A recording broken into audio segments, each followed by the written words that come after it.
Sometimes when you listen to the same song over and over again, you begin to like it. In fact, radio stations know this. It's called the mere exposure effect.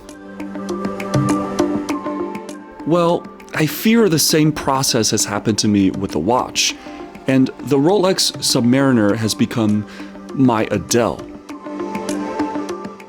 But this isn't just any Submariner. Let me explain.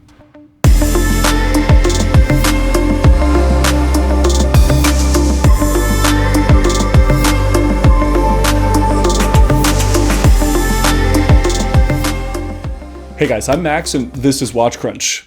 Do you need someone to talk you out of buying a watch? Well, definitely don't post that on watchcrunch.com. I saw this post the other day where someone wanted to be talked out of a Steinhardt, and here was the typical response. So I've resisted buying a Submariner for the longest time because the watch and copies of that look are so ubiquitous. Now, I've been fortunate enough to handle subs of almost every generation, but it's taken me a long time to find one that I connected with. Well, it's finally happened. I bought a 5-digit Submariner. In this video, I'm going to tell you how I landed on this particular reference and why I think this era of subs are the sweet spot in the lineup. I don't typically gravitate toward things that everybody else likes.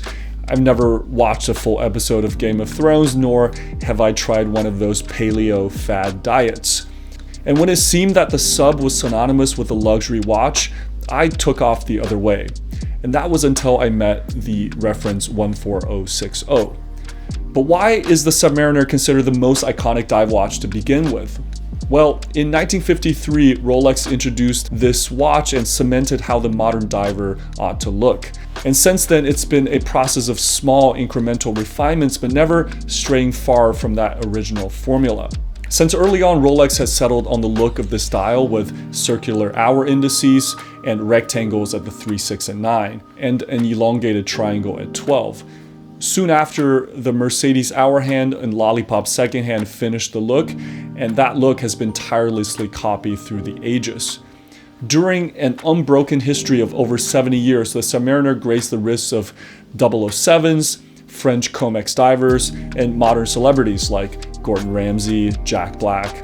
A combination of over-engineered quality and a monochromatic color scheme meant that this watch was a reliable companion for the curated man, suitable for almost every dress occasion. But to be honest, when I held a brand new 6-digit sub for the first time, I was left a bit cold. I mean, literally, the materials felt cold. A ceramic bezel that will never scratch, superluminova that will never patina. It felt like a precision-made instrument, but one that I wasn't keen to wear on my wrist.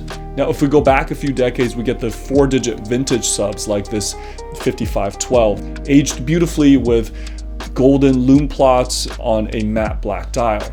And you can see just how little the Submariner form has changed over the decades. But with such a vintage piece, I'd be afraid to wear it every day. The crystal is plastic, the lume is old, and I'd be afraid to knock some of it off if I clap too hard. So after many late sleepless nights researching, making Excel spreadsheets, I arrive at the reference 14060. But first guys, please drop a like for this video. Consider subscribing if you haven't already so you don't miss future videos. So the 14060 sits in the middle of the 5-digit era, which spanned from 1979 to 2010. And why I love this particular reference is just how it combines the best of vintage and modern. So in the 2010s, Rolex introduced the Maxi Dials, which increased the size of dial elements like the hands and the indices.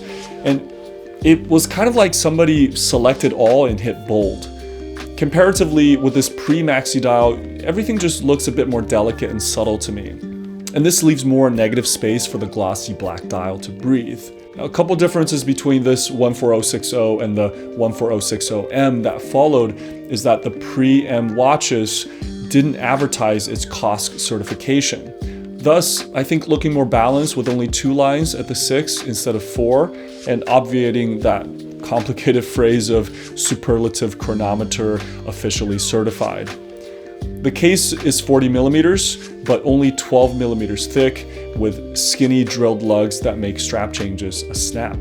Now, people are very divided about date functions, and I went with a no date because I'm kind of a purist. And to me, a cyclops with a beige white date window just kind of breaks up the symmetry of the style.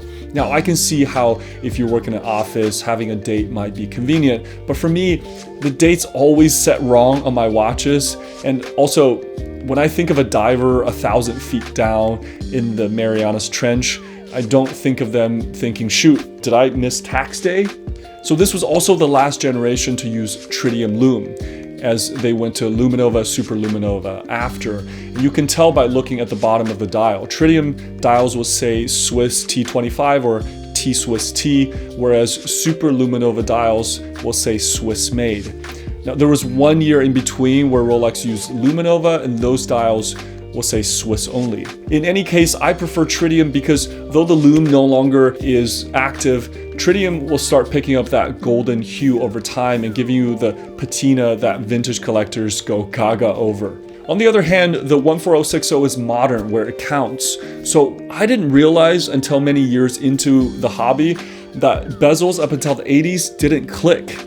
Rather, they relied on friction to stay put. And those bezels would get loose over time, and you can imagine how dangerous that would be in a real dive. Other upgrades compared with the prior 5513 included a triplock crown, which increased the water resistance to 300 meters.